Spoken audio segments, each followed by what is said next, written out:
All right. So, welcome to Safety Nights, your front row seat into leadership, innovation, and real world impact in the world place of safety and risk. I'm your host, Zach Johnston, and today we have a standout guest who's not just talking safety, he's shaping it. Please welcome Ryan Castello, SMS, MSP, and Director of Safety and Risk at CILA. With a career rooted in real world operations and a deep commitment to elevating safety, strategy, and culture, Ryan brings a unique blend of technical expertise, leadership, insight, and practical impact. Whether you're a frontline supervisor, EHS professional, or simply passionate about building safer workplaces, hopefully Ryan's insight today will give you new ways to think, lead, and act. All right, Ryan Castello, welcome to the show. Great. Thanks for having me, Zach. Yeah, awesome. Well, I'm going to kick things off right away. So I asked this question because I love it. It's one interesting thing about safety. How did you get into it? Right? It wasn't planned or Oh God, no. Yeah, no, that's I what I think like get. most people. So my academic background is in anthropology. Wow. So my thesis, like just for example, my thesis work was on Black and gray market economics in Eastern Europe and immigrant communities in the US. Okay. So you can imagine how that has to do with Yeah. safety. I graduated just after September 11th, and there was not a big market for that. I was planning on being an academic. That was like my career plan, was to be permanently in school, but I didn't get funding. I got into grad school, but not funded. I had that moment of like, I already had all these student loans. I couldn't do it. I had kind of randomly taken an internship in safety, so like Okay. literally just as a summer job. It was close to my house. Had a great leader there. And he was kind of like, well, what do you think about sticking with safety? Do you want to, you can at least get a job. You can always go back and apply for grad school again next year, but you can work for a little bit. So my plan was to just kind of do maybe a year, then go back to grad school and call it a day. And then like all of a sudden it was like 5 years later. I was like, well, I guess grad school's done. Like this is what I'm doing now. Yeah. I got entrenched. So I really liked it, but it's very, I haven't met any other like anthro nerd safety people yet. I'm sure they There's exist probably one. and I'd be very curious to hear about it. Yeah. But like, In the show notes. Come on, you know, guys. Let's let it know. yeah, Right? like it leads to me like picking a lot of fights about people who talk about safety culture. Because I'm like, no, you don't like I am The like culture this guy. is Yeah. yeah, exactly. Yeah, like like legit about it, not just pretending. That was all I planned to talk about was culture, That's and awesome. especially like subcultures and things like that. I was super into. Hence the interviewing people doing gray market Yeah. things Yeah. in Chicago. I like it. But that was how I ended up in safety. It was like a short-term plan that ended up being, it's like now it's at a point where I'm like, oh God, it's been over 20 years. Wow. It's like It goes. the days come and they keep on coming. Yeah. Yeah. Absolutely. Well, was there a moment where kind of the rubber met the road in the field or an event or a leader that you were like, okay, yeah, this is a long-term play for me potentially, or you kind of fell in love with it. Yeah. For me, early on in so I started in manufacturing and then I moved to, I started working for American Express, which Okay. is like I worked there for 10 years. Amazing company to work for. Early in, I want to say it was like 2006, 2007. I forget the dates at this point. We had a transit strike, like the subway shut down in New York City. Oh, And like as a safety person, I was involved in crisis management. right. And it was just like working through that and seeing how people can work in really tense situations and where safety fit into all of that. I was like, okay, this is pretty awesome. Yeah. And then just getting to meet so many different people inside of an organization that big. Like one day I'd be in a call center. The next week we had private aircraft Oh, wow. in a place like north of New York. And like, then I'm meeting I'm at the aircraft hangar doing, foam system inspections and just having an opportunity to do stuff that like, just throughout, I could be on the C-suite floor at the tower one day and then deep in the sub Oh, yeah. basement with the diesel generators the next. Having a career that lets you see like literally anything you could want to see, Yeah. you you can do that in safety one way or another. That's really cool. Yeah. Well, a lot of what we're trying to do, with the pod and the community is we're trying to keep that young blood alive. I've noticed a trend, and a recent guest we just had on pointed this out too, that there's a lot of people getting out of safety right now. Mhm. You know what I mean? And Mhm. we're kind of a little curious about that backlog. Safety doesn't seem to be going anywhere, and so hopefully people take that to heart because you really the variety you get in the job, the exposure, Mhm. the different levels of leadership and company you get to work through. I mean, man, even if you wanted to make a switch, starting in safety might still, you wanted to go over ops or something. At least you know who you're talking to. You know what they're doing. So, Mhm. Or opposite of safety. Like oh, I had people who made that transition who worked for me and they were they're amazing. amazing, I always liked pulling somebody from who maybe had been involved in a safety committee and right? was like, well, this is pretty cool. You get them like a little bit of training, see if they're still into it. Yep, And then the next thing you know, they're in safety for 10 10 years years. and doing what they do. That's amazing. That's good. So, jumping in, you know, I like to talk a little bit about something that really impacted you. In safety, there's this human element, and I think it's the element that Mhm. gets overlooked a lot. We're always the top level folks are looking at the claim spend, the self insurance, and the Mhm. money, right? And maybe their sustainable reporting. They're trying to get the TRIR and the dart down, right? Mhm. But the human element. Is there any time in your career that you can remember particularly bad incident or event or something that really shaped you or changed the way you looked at safety or your programs or your approach? So when I was at Amex, Okay.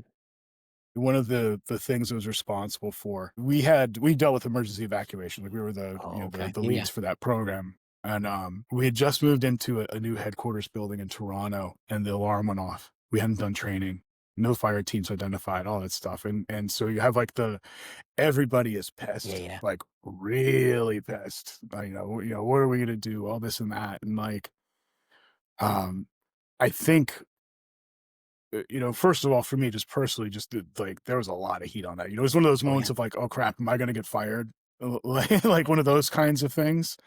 Um, but also in the response to that, I think being a safety person, like we kind of see so much bad stuff all the time. You get a little You desensitized do. to it at the end of the day. And part of it was understanding that like to me, it was not a big deal. You get in a stairwell, you go down the stairs. Right. It could be kind of scary, whatever. But uh, just being able to understand kind of the human response to that fear and that lack of knowledge, Mm, and realizing that even things that are kind of simple for me or straightforward for me because you live it every yep. day are not the same for For everybody everybody else. else. And then on the flip side, where things where I'm looking at and I'm like, look, because like I'm not afraid of heights, but you put me on a ladder that's more than 6 feet in the air, Yep. I'm not okay. Right. Like I know that technically what I'm doing is safe. I know people do it all day, every day. I'm not keen on it. And but being able to understand kind of the origin of that and meet people at that point where they're at, Mm, as opposed to trying to be like, no, this is no big deal because you're not going to be able to see eye to eye at right. that point. Once you find like it kind of had that moment where it's like, all right, I need to really be able to find the common ground with people, and it changed the way that I started approaching things in my career. I suppose there's really more of a top down No, kind of that's thing. the point. This is how we do it. And you blah, blah, blah. And I was like, okay, we need to make sure that people feel comfortable with things, but also that, we're, as a safety person, I'm there just to make them less scared sometimes. And just the fear of the unknown, Yep. whatever it is. Even if say somebody just gets like a cut, they need to go get stitches at a clinic. Yep. You know, I don't know if that person's really afraid of needles. I don't know. There's a million things that can like really ramp people up. And to me, it's a few stitches. Like, yeah, it sucks. Oh, it's a recordable, but you're not gonna, Yeah. We didn't lose nothing anything bad's today. gonna Thank God. happen. Yeah, yeah. But like that could be like the most traumatic thing that person has ever dealt with. Yeah. It's like, but you have to Absolutely. understand that everyone's experience is so unique, and it just helps if you can kind of ask some of those questions and try and relate to them. Even if it's just like, hey, is there anything you're scared about? Are you nervous about this? Mm. What don't you know that would make you feel better about this? Simple questions like that really can change the way you interact with people through safety in a very specific way. No, that's awesome. Yeah, that's the human element is this theme that we keep coming back to with Mhm. safety that, it seems like the great safety leaders really know how to meet people one-on-one, individually, ask the Mhm. questions, driving the culture really sometimes at a one person to one person level. I mean, you macro when you Right. can, but you can make a Yeah. difference. I I think it's become almost like a reaction to systems That's thinking. Like every exactly, coming up like exactly. I was I'm a 45,001 Yep. lead auditor. I've done all the safety management systems and stuff like that. And then don't get me wrong, I'm not thinking that stuff's like garbage Right, or right. something like that. I think those are incredibly important, but that's not meaningful to most people on a daily Exactly. level. And the people who are really successful safety leaders, I think, are very good at trying to interact with people in a way that recognizes that, Mhm. and that just because you have a good management system, that's not what people feel about safety. Right. That's not what they see and touch and really experience in a day-to-day way. So I think the generation of people who kind of came up in those systems, it's almost like now that we're leading programs, it's like it felt a little clinical. Let's try and humanize this a little bit more, and just to try and do something like to not reject those things, but to supplement it with something a little bit more human. Yeah, I like that. I like that a lot. Yeah, I mean, goodness, we've all been through a million safety briefings, and that's, I've seen this, and I wonder if you ran into this much because you have a lot different background than some, unique perspective. Safety when you're out there, a lot of people kind of look at you like you're the police, you're the auditor. You get a little bit of a negative connotation, or you get the inverse where you get someone who just feels like you're an impediment to them getting the job done, right? And so, is there anything that you do or have experienced to kind of, I mean, it sounds like obviously that one-to-one interaction, but any advice or kind of counsel there for especially people starting out? Because I think that's where you run the risk. You're a new guy on a new job that you Yeah. probably don't understand. What do you do Yeah. first, right? To build I some think rapport and maybe get people to actually listen to you Yeah, I learned, like, aggressively and intentionally. aggressively. I Like, like that. I had this job I was working for. I'd left the company kind of completely. I kind of, like, blew up my career a little bit and started for a took a role that technically was smaller than what I'd been Mhm. at, and, like, just a plant EHS manager. It was Okay. a fantastic job, amazing people at that company. Just it's, like, probably the best workforce I've ever worked with. Um, Unfortunately, the plant eventually got shut down, and I was talking to the plant manager one day, and he was like, just before he left, and he was like, I was pretty annoyed with you the first few months you were working here. I was like, "What? Why?" It's like, "'Cause you weren't doing anything. Oh. Like, I expected you to come in and start like really like kicking people into shape." Mm, And eventually I realized what we were doing was just like trying to get to know yep. everything, and very intentionally, I went there. I was learning the business and working with the operations people. And I think for the first like month or two, I didn't tell anyone to change anything that they were doing. Even honestly, even if I saw something that was technically non-compliant, Right.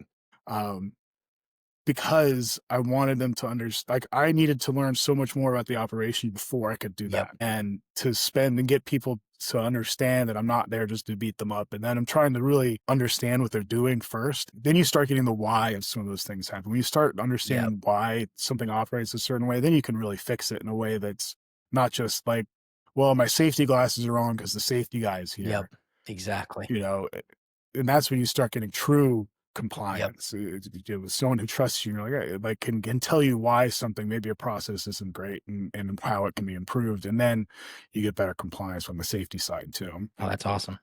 That's great. Is there any programs, anything that you've done that had outsized returns for you that you just were like, man, this is something everybody should do? And it doesn't have to be something terribly specific, but just something that if you were working at a new job or starting over, that you would be like, we're gonna try to implement this.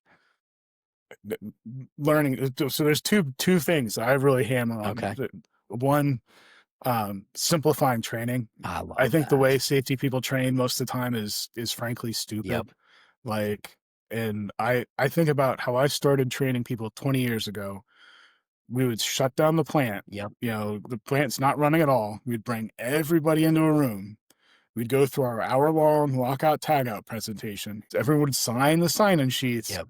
and then we'd pretend that that meant that it was going to To work do well. something. Yeah.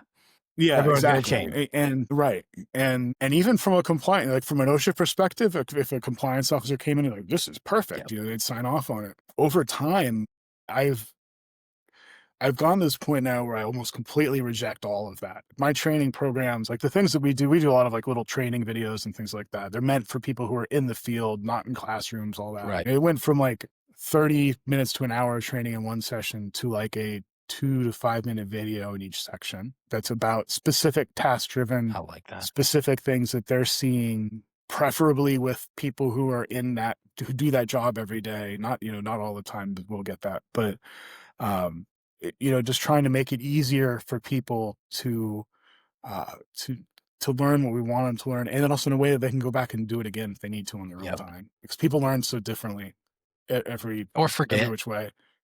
You know, 100%. it's Yeah, nice to have I the mean, like, reference. Yeah. I can't imagine, I can't, if you put me in front of like some of the machinery that we'd be locking out in Yep. those places, to sit there and say, all right, well, you're trained now, go, here's your lock, go ahead. Like, it's not how it How it works, works. unfortunately. So like anytime I go someplace now, that's always what I'm like, how do we, and I think of it less as training and more about how are we communicating information to people that they need really Mhm. well. And the way to do that is to make it shorter, easier, mobile forward Yep. as opposed to being on a computer. So 'cause that's accessible by everyone Yep. in any place pretty much. The second thing I'm huge into is learning teams. Just Mm. having a chance to sit there and talk with people, and even less like, and not necessarily even just like capital L, capital T learning teams, but just like when you're sitting there with an operator and just like hey, how's this working today? What's going on? How are you been?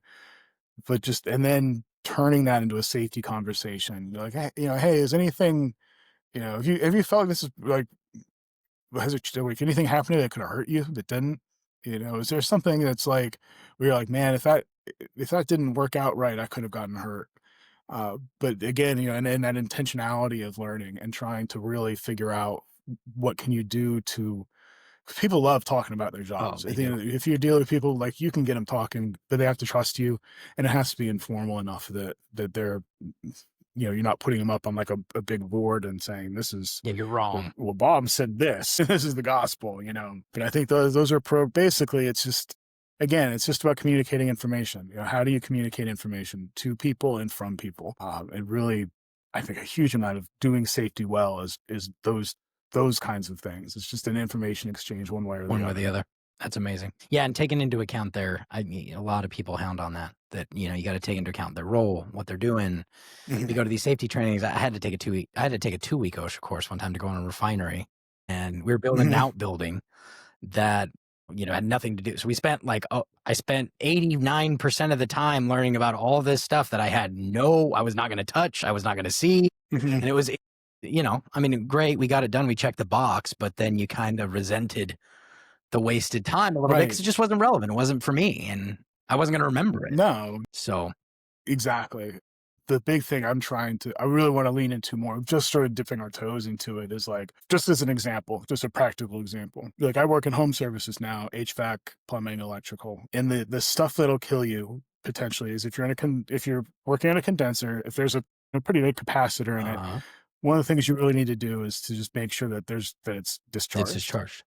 Yeah. So instead of like sitting in a classroom and being like, this is how you discharge a capacitor, Mm, people have a 30-second video that's a video of someone literally just discharging a capacitor. Like, here's how you discharge it. Here's how you verify that there's no, that there's nothing, that it's like been actually discharged. Great. It's a 45-second video as opposed to an hour to training class yeah, it's someplace, amazing. and you're trying to change that mentality of like the time investment is what the actual compliance is, or like that's what the learning Yep. is, or it could just be something. I know when I'm doing stuff like at home or in a car, I'm just on YouTube going, how do I do Yep. this? And then there's a million videos for it, and getting that's, I think, how people learn these days, and trying to keep up with how people actually do things in their day-to-day life. Then safety is just another thing for them. Yeah. It's not like going and sitting there and being bored for 2 hours while someone lectures at To you. check the box. Yeah. Yeah. Well, especially for you. So it's interesting. Safety culture, when you're thinking about that with a lot of remote teams, a distributed workforce like that, I imagine it's essentially important because you probably have, couple guys, two guys on a job at a Mhm. given time. So Mhm. ideally, that safety culture is getting passed on in degrees during that performative work. But again, you got to make sure that the retention's there and I mean, guy's been doing it for a long enough time. He might do it Yeah. right if he's gotten burned before, or maybe he's Well, done it wrong for a long time. And yeah, we focus a lot on hazard recognition. yeah, Because, people, I thought that I'd seen a lot being in different industries. physical sites, manufacturing, warehousing. People do really weird stuff in their homes, Oh, like I have. really, Yes. really weird stuff. And trying to get people ready for something like that it's been interesting. and the mouse keeps beating our mouse trap Oh sometimes. yeah, Like I could tell you stories there. It's like please. we had someone who fell through someone's porch because, and then not seriously Yeah, injured, but comes in. The homeowner had a literally had like a small cave in on their deck, like an outside deck, and they put a rug over it just to hide it. It was like a cartoon, like stuff like yeah, that. Like, how do you train for that? yeah, yeah. That How do you was tough. prepare people for that? Do you have Well, any? like you, Do you have to train those guys for like human interaction protocols or safety? Like I always wonder about that. Is there any ever mm, issues with that going on? Because I mean, you rural areas or remote, you get any issues from there? more dogs than Dogs people. than people. Okay, yeah. Yeah, yeah, that'll be, How you do we that? have, yeah, best practices about how to manage animals more or less, because those are, I mean, I haven't gotten, knock on wood, I haven't had anyone bite one of our people Yeah, yet, but like dogs like to do that. that's Like, they're protecting their yep. home, and but that's how you train on it. You don't just train them like, do this. It's like, this is why this dog is doing this. Yeah. So how are we gonna manage that?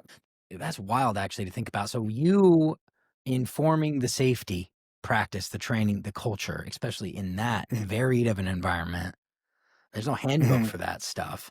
Are you just using leading indicators or path? Like you're like, oh, we guess we need to train on like how do you inform and grow over It's what's been the funniest thing to me is how much feedback we get from our training, real okay. where we have, because we do everything online, but we have like an online community, like comments and things like that. And people are like, well, this was really good, but what about this?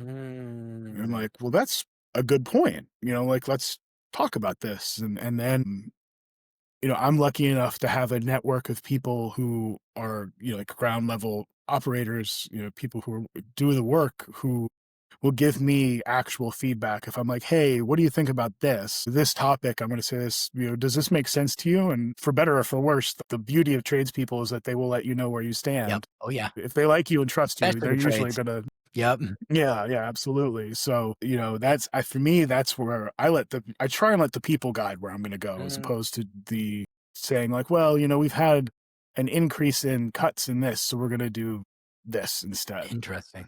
Not to say that we don't do Right. that, but, in terms of, like, leading indicators, like, it's almost like vibes-based safety. You think of, like, vibes coding, Get.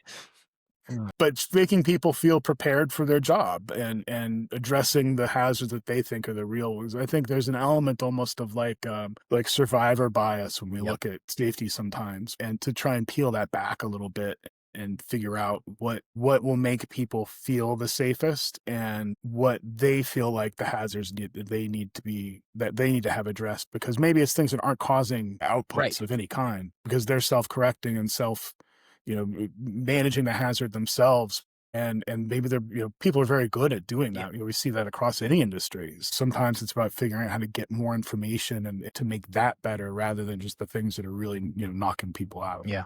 No, that's actually a really good point. And it's funny because it is in different veins, things that I hear. Well, we did a couple episodes today and, Mhm, very in line with, kind of similar, like listening, one mouth, two mhm, ears, like really is core to being a good safety mhm. leader. And the guys on the front, sometimes they know.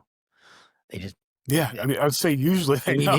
yeah, It's they sometimes may they not, think they know. I've seen some weird stuff on the front. I'm like, I mean, yes, that uh, works, but I'm not really sure that that's how are you alive right now? You've been doing that for, you know what I mean? there's plenty of things that I've taken. I've like, you're looking at a tool, and I'm like, well, this works really well, Yeah. but can we figure out a way to do Some this in a way risks. that's a little bit less sketchy? Yes. Oh yeah. But people also, I think, are open to those kinds of things if you're doing it kind of in line with with how they're doing it, as opposed to just saying, no, no, no. Yep. And Yes. that's where you get that reputation as being somebody who's not going to work with ops, is when you're just wagging your finger and saying, no, this isn't the way to do it. It needs to get done. Let's figure out the safest way to accomplish this goal. And we can do that together. That's awesome. Yeah, the culture angle really does seem, I mean, if you come in punitive, it's one thing about safety that I think it's really hard.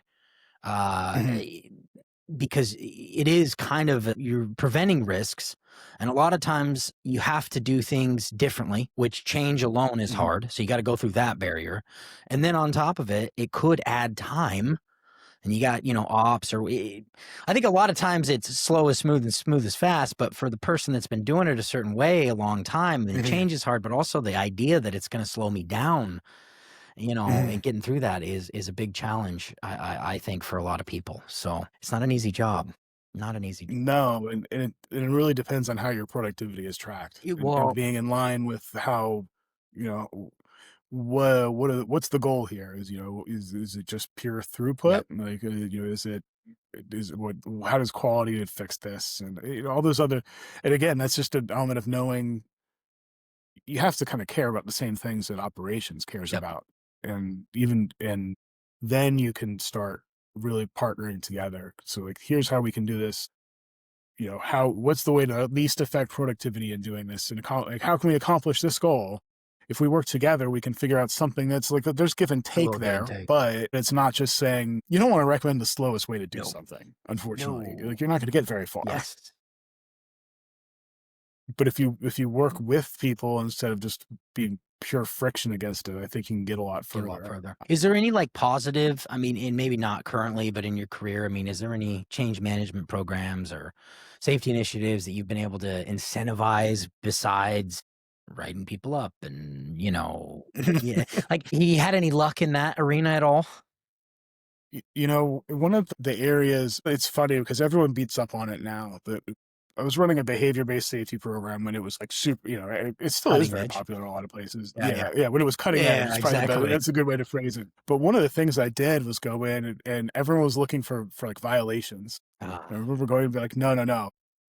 Do you think that your people work unsafely? Like, what percentage of the time do you think they're working unsafely? And you kind of went through that a little bit. Like, well, why are you observing them doing something unsafely 70% of the time? mm, So, like, literally, the metric became if it was you think 80% of your people are doing things safely all the time, your observation should reflect that. It should be 80% positive. that's a good way to put it. And they then supervisors, and even if it was just something that's like I remember talking to supervisors, like it may just be as simple as saying, "Hey, I saw you putting on this PPE as there's like a glue operation, like you use a hot, like literally hot glue that Okay. so you had to wear PPE." Even if you're just as a supervisor saying, "Hey, I saw you doing a glue change and you put this on it. Thanks. I saw that. I know it's hot. You don't want to wear it, but you kept yourself safe." Like record that as an observation. But that's the kind of stuff that people really like started the employees responded to like the supervisors didn't fight me about doing observations as much then it's just again it changes the conversation and regardless of the quality of those programs whatever having something that was negative for everyone that Right. becomes a positive in terms of safety is there's a huge amount of value in that just and making supervisors have positive interactions with their employees like literally forcing them to be positive Yep. there's It's that huge. made a big difference. Yeah, exactly. It's funny. But getting to do it That's funny. There is so much psychology in safety that coming to think about it, I mean, there's a lot of other roles. I mean, even your ops guys, a lot of mhm, times they can just kind of be the rubber meets the road guys, show up on time, they're the boss. Like mhm. they don't have to necessarily like for you to be effective as a safety leader, you got to get buy-in, you know? Yeah, people have to wanna interact with you. Yeah, they have to be. Yeah, that's a good point. Yeah. So, we got to I'm hoping one of the drivers here obviously is getting more people into the industry or getting people maybe that Mhm, are in a tangential industry interested in safety. We've noticed a trend. A lot of people are getting older, getting out of safety. Safety's not going anywhere. mhm. Especially, I think you mentioned the human element. It's I don't think AI's quite got that one on handle yet. So the job security is still there, folks. But yeah, is there anything that you would tell yourself 20 years ago when you were starting out, or any points? I think when I think back to it, one of the first things in general, when I talk to younger safety people, it's like, don't stick with a bad job just for the sake of sticking with a bad Mm, job, because that saps your love for what you yep. do. And chances are there's going to be another job Yep. available, and like you're not proving anything by sticking out a terrible situation. And it's okay to kind of come back and say, all right, let me rethink this. Sometimes some some rules aren't right for everybody. That Right. doesn't mean it's a bad job, doesn't mean it's a bad company. But I also think figuring out those values and figuring out what kind of place do you want to be in. Uh, and giving yourself the ability to, kind of do what you want, not necessarily. I'm not phrasing it the way I'd like, but, Yeah, I can. not follow your Yep, yep, dreams, yep, yep. but but be in a place that supports you. There's enough safety jobs or a place of companies that are supportive of you as a person Right. that you can find that. The other thing is like, don't worry about switching industries. Like we were talking about so I started in commercial print. I went to Amex and did 6 different things at Amex because it's the kind of company where you're changing All the your time. job is fundamentally changing every couple of years. Um, and then I went to grocery warehousing distribution. Wow. Um, and then back to manufacturing. And then now I'm in home services. So I'm 5 completely different industries and had exposure to a million different things inside of those things. And in the last, let's say half, like third of my career, now I'm doing like insurance procurement, like risk management. Like I Oh, manage casualty insurance programs too, because I accidentally stumbled into doing loss control for property insurance, and that, lucky you. things kind of snowball. But like people get very focused on like, well, I'm only going to work in this They do. industry. And it's okay to go from oil and gas to manufacturing to a different place. You'll find, I think that there's a lot of like fun experiences. If you like learning at least and kind of admitting that you're going to be kind of dumb about things Yep. for a while, it's a lot of fun to just learn something completely new because safety is the same at almost all of these places. Yep. We don't like people get very like a very odd ideas, I think, about how safety has to be fundamentally different from industry to industry. Yep. And to me, it's really not. It's still just working with people. With the regulatory framework's pretty similar. There's going to be nuance, of course, but like it's okay to try out different things. And just because maybe if you started as an intern in oil and gas doesn't mean you're going to be doing oil and gas for the next 40 years. So if you don't like it, oil and gas, go find something Go find else. something else. No, that's good advice. Yeah. That's actually great advice too. Yeah, it's funny you mentioned how industries kind of think that they're so unique because I was in the tech side for a long time. Started with custom systems, then we did multi-tenant. So, but all in EHS, Mhm. very strictly health and safety, and everyone's like, Mhm. "Oh, we're totally different. You don't know our business." And I'm like, it looks exactly the same to me. It's, when we're building the Right? actual tool itself out, I'm like, yeah, this is pretty much the same Yeah. tool. I mean, we're tweaking some names and things, and maybe your risk matrix is a little different and, what have you. But again, Right. it's still a risk matrix. You still got your root cause investigation. It's still, observation Yeah, program. So yeah, there's there's nuance to everything, but still it's that base is still very pretty similar. similar. When I started working at a GMP site, which is the good manufacturing practices, Okay. it's what you see at like pharma and food and stuff like that. They were like, well, I don't know, you've never worked in this kind of industry before. And I'm kind of like, well, yeah, but like we can learn it. Yep, yep, I yep. still I know how to do safety. That's what you're Do hiring you me know how to for. do safety or not? Yeah, yeah, Yeah. exactly. Yeah, that's good. No, that's good. Well, so let me ask you this, because you sound even more so than some guests. I mean, you guys have some technological depth, right? I mean, at least in your training practices. Oh yeah, absolutely. One thing that I find incredibly challenging for a lot of safety people, and it's funny to me because we're getting a lot more press, I feel like now. We got these sustainability reports and we got CEOs talking about, zero injuries or whatever and making promises. So we're getting the press, but it's really hard to unlock support sometimes or funding. Mhm. Well, you have any advice, commentary around that for the safety leader who's kind of just scared to, like, he doesn't have his own, or doesn't have a big budget, Mhm. wants to do a project or wants to do an initiative? Like, how would you go about that Mhm. from your experience? To me at least, the fundamentally you have to speak the same language as operations. Mm, How did they present their data? How did ah, they get funding and things like yeah, yeah. that? They're getting funding, by the way, gentlemen. Operations will have it. Yeah. Exactly. It's just a quick example where I'm at now, we're very top line revenue Okay. focused. So like instead of talking about injury metrics with the general manager, I talk about it in terms of revenue. Ah, How much are they spending on an injury in terms of yes. per $100,000 of their revenue? So you talk to a place that's like, they're not having a great year, and like, well, you spent 1% of your revenue on injuries, Um, and you can see that light go off where the general manager or the person leading the site's like, oh crap, like that.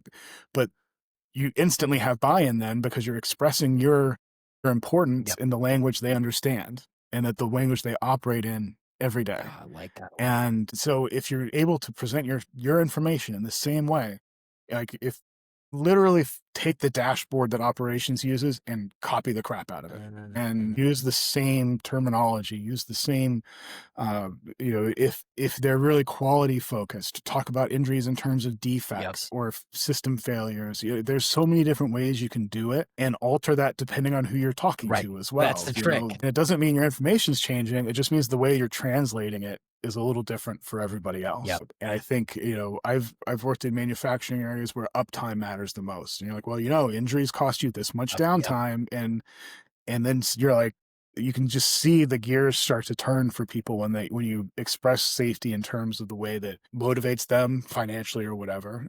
And then now you have a partner as opposed to someone you're trying to convince, because you're both trying to pull the same lever of improvement. If it's reducing downtime, if it's increasing top line revenue, if it's I'm blanking now on others that I've used, but I've always just stole the crap out of Yep. dashboards to make my own. Man, that's good. I want them to look the same and feel the same way and talk the same language. And then you have, as you're moving up in an organization, asking for money, you're asking for money in the same Yep. way. And that makes a huge difference, I think. That's actually some really good advice. That's actually the first time I think I've ever heard someone talk about the ops dashboard particularly. That's really good. I will say a lot of safety leaders, it always shocks me. I've even talked to VPs at some pretty large companies who couldn't tell me with any idea what their claim spend is a year or what their Mhm, self-insurance is. And I know it's often a different department, but mhm, if you're getting a big project at the C-suite, they're looking at the numbers. mhm. And the bad thing about safety is if they see safety, it's usually, if they see it coming up, it's probably, something happened.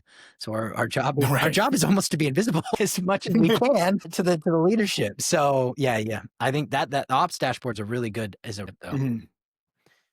The other thing I would say is to try and, like, tick yourself into projects as early in their creation as you can. So if it's, I think about my time in production. If we have a new production line coming up, I want to be there on like day one on those meetings, so that we're building the things that I know are going to be like safety costs, into that project Mm, from the start. So we're not looking at like a finalized budget for something. It's like, oh, well, hey, we're going to have to probably, this manufacturer doesn't include really good fall protection yep, systems in it. So we're going to need to alter it this way. Make sure we have a line item in this project for that. that's So you're not asking for money on the back end. It's already built into a project. plan ahead a little. And again, if you have the relationship with like your engineering teams, or whomever, a design and construction team, whomever it is, if you have to have a really, really good relationship with those people in order to like kind of not have your own budget, just kind of sneak it into theirs. Yes.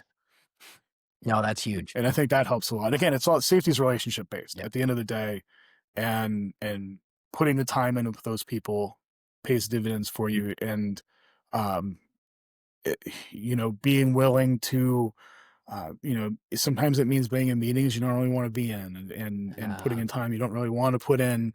You're like, why is this this may not feel relevant to you, but you're creating a partnership that'll be worth it in the yep. end. Partnerships and people. Yeah, that's good. That's the running Mhm. theme. So let me ask you this then, just before we kind of get towards the wrap up. Is there any technology tools that you think are moving the needle right now? Are you excited about or you'd recommend? QR codes for everything, Okay. mobile, everything. I think that Are the you guys utilizing that in training application at all? oh yeah, for everything. Everything. Okay. So every one of our vans has a QR code that it's kind of like the something happened code, Oh, where you can scan it with your phone and it takes you to the safety website. that's You can amazing. report incidents, you can get safety documents from it, whatever. But instead of having to remind, like, people don't need to know You don't need to know anything. They anything. just need to know that the QR code takes you Takes where you you where need you to need to go. go. Wow.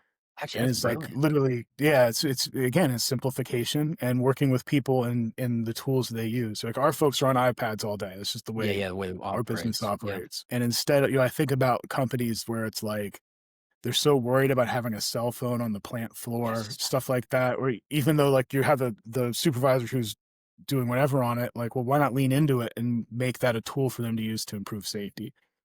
I almost feel bad saying this. I'm highly skeptical of pervasive AI surveillance Okay. systems I love because this of some conversation experience. right now already. I love it. Yeah, I mean, there's a lot of some personal experience there. I think it takes a lot of controls to work very well, Yes. but I think there's things that are kind of trendy where it's people are trying to almost isolate themselves from the Oh work no. and put a computer tool in between you and the work, and I think that can get very Mm, frustrating for people at the end of the day. So any tools that I think make it easier to interact with your workforce, whatever that is, certain things like live translation tools, I think could be like really life changing for a lot of people when it comes to safety. Depending on how, like I think of places I've worked and places a lot of like 7 different languages that people speak. I would yes. love to have had some of the tools we have now for instant translation at uh, you know back 10, 15 years ago. It would have been life changing in Life my changing. career. And rather, but those are tools that facilitate connection as opposed to putting a system in A between you system in and between. someone else. Yeah. Do you put a lot of stock in like leading indicator? How pro prevention have you seen that make a big impact? I mean, what are your thoughts on that? Yeah, I mean, I think it's all at its base. Yes, Yes. I am pro leading indicator. Do I think it's going to tell you the whole Not story? usually.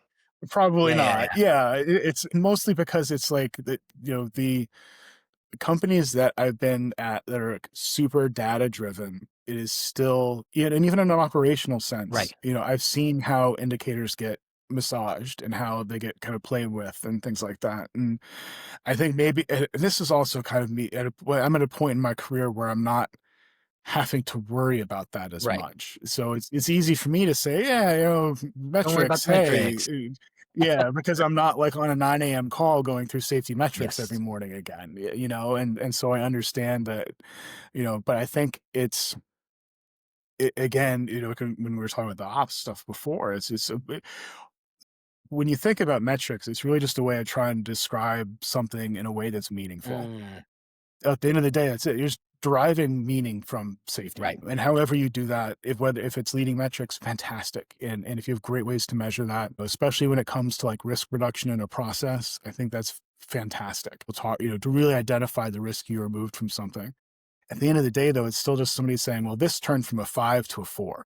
Patting yourself on the back for it, which is in one Good. way is Yeah. fantastic. Yeah, it's a good thing. You removed risk, but the significance comes from removing risk from the process, not necessarily the score of that. Mm, If that that makes makes perfect sense, sense. like so. Again, I feel like it's a luxury that I can talk about that because I know that wouldn't have flown at certain points in my Yeah. career, but like and I understand, like, absolutely lean on those. It's certainly much better than leaning on like Right. TRIR or LTIR. Don't get me wrong. Like, that's where you want to be. But I think the whole point is how are you meaningfully describing what you're doing to people, Mm, one way or the other. And if you can do that in a way that makes that person feel like what you're doing is meaningful, then you're probably successful with whatever that metric you're tracking is. that's huge. Do you have any issues with that in terms of leadership? Is it kind of it's job to job? I mean, I've heard good stories and bad stories, but that's the other challenge is it's like, yeah, I mean, Mhm. sometimes depending on how leadership or like sometimes it's only Dart and TRI or they're looking at or they're, I mean, And in a certain way, it's like I get that. right, Like it's a very simple way for people to get some perception of what's going on with the safety right. program.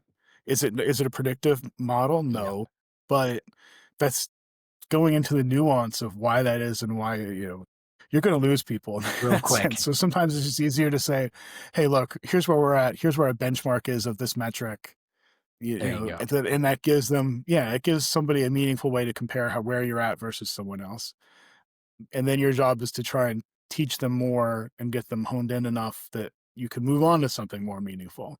But again, it's about meeting people where they're at. And if it's somebody who's only ever heard TRIR through their whole life and that's what they care about, Right. telling them, going up to them and being like, well, this isn't a statistically valid metric. And here's why. Like I can just practically imagine like someone's brain just shutting Yeah, down at that point. And, like it's just like, what are you proving at that to somebody at that point? Just here you're wrong.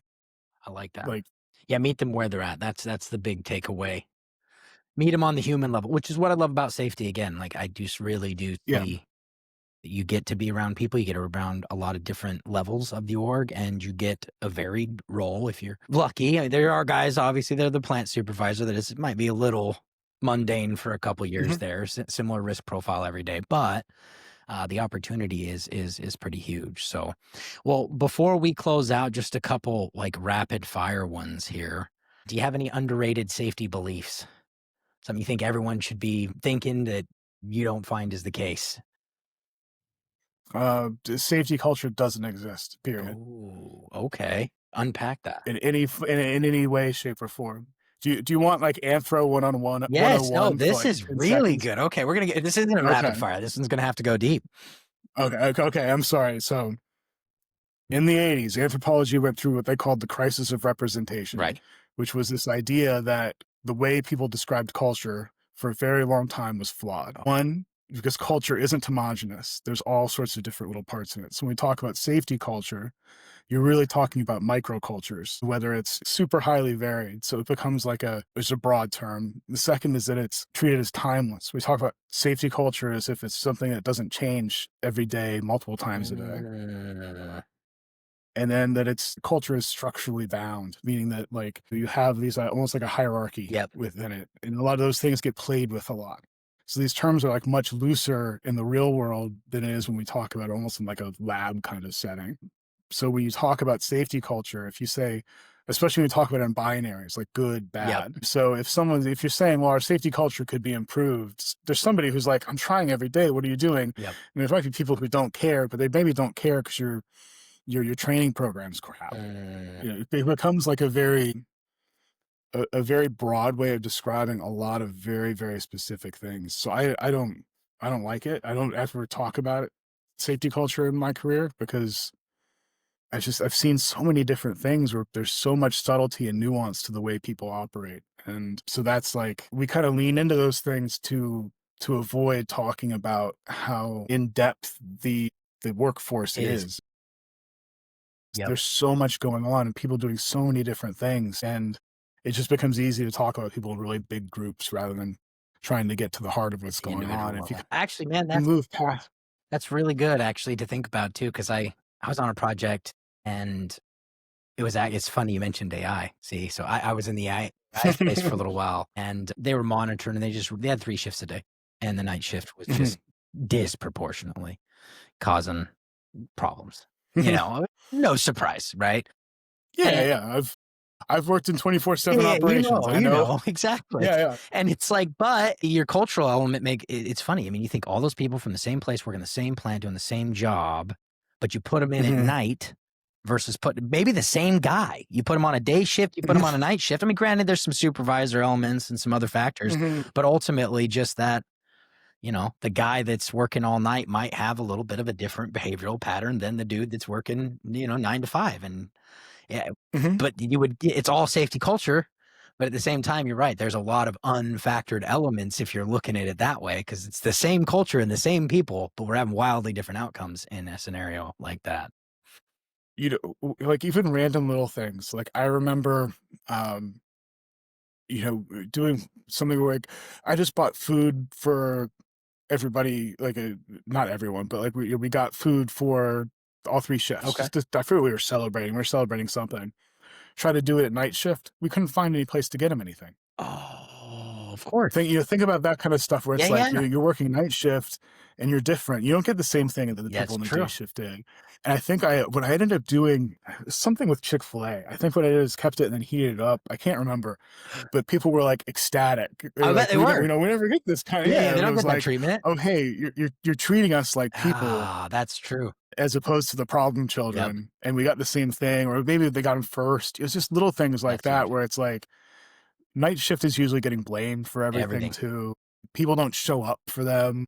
It's just little things like No, that where that's a it's good like, point. okay, Yeah, there's no donuts there's left just in the break room for the night shift. You know what I mean? no, no. Exactly. You hear about all this great stuff that day shift is Yep. getting, and it's like the scraps that go for night Like, shift, and that breeds animosity. And so of course, whether it's and safety is another one of those things like, oh well, you're doing this on day shift, and well, night shift's not getting yeah, we don't that. have a safety guy out there at night, by the way. Yeah, that was one of the problems at Mhm, that plant. I'm like, well, yeah, I mean, that kind of mhm. makes sense. Your day shift, your night shift, and your overnight shift doesn't have one though. Like, maybe we need to Yeah, look at that. I always liked kind of like straddling that afternoon shift Yep. sometimes, just to kind of literally even just to walk around and say hello to Right. people. You know, just not doing anything safety wise, but just be like, hey, how's it going? simple things like that, where if you're part of the management team, especially, and you're showing up and doing that, again, just to humanize night shift. Yep. But those are the kinds of, like, why does night shift have a terrible safety culture? Well, you're not feeding them like you do on the other Yep. two shifts. No one shows up to say anything. The only time someone's showing up is to like ream them out for Exactly. something that got messed up. Like, let's start there and think about how we treat people, things like that. That's a good point anyway, though. Yeah, I mean, even just your approach to bridging the boundary, because I think that's the trap. A lot of safety people where we're seeing some problems, or maybe a site specifically. A lot of times, the safety leader is just Mhm. he's a little too clipboard heavy, a little too punitive heavy. He's only Mhm. interacting when he's catching somebody doing something wrong, and it's pretty hard to Mhm. engender any level of trust or transparency in an environment like that. So Yeah, exactly. Those are the two things that really fundamentally, if you don't have those two things, you're going to be a you're gonna failure be a at the failure. end of the day. There we Mhm. go. I like it. Well, thank you so much for the time, Ryan. Where can people look you up? Just LinkedIn? LinkedIn's the best place to find You me. never know. You might get a I bunch of had a questions after this. Well, we get you writing a Hey, book or that's something.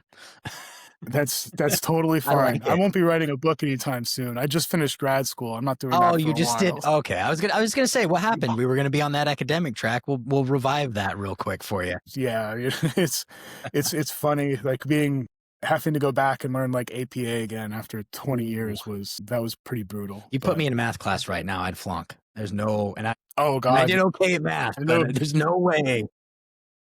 Yeah, Well, it's I awesome. yeah, but thanks for having me. I Yeah, really yeah. appreciate the time. All right. Well, we're gonna close it out. Thanks for everyone listening in. We'll be back next week as always.